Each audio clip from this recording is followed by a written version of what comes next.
So my great-grandma Ingrid is the one who introduced me to embroidery and gave me a love for it. And I'm sure she didn't think that she was super creative or artsy.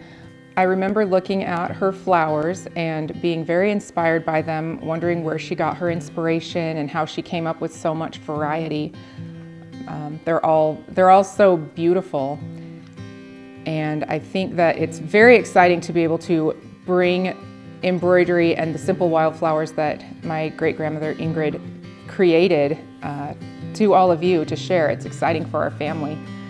And I can't wait for everybody to see them and really learn how simple and rewarding embroidery is. It's one of those things I think that is achievable for everyone.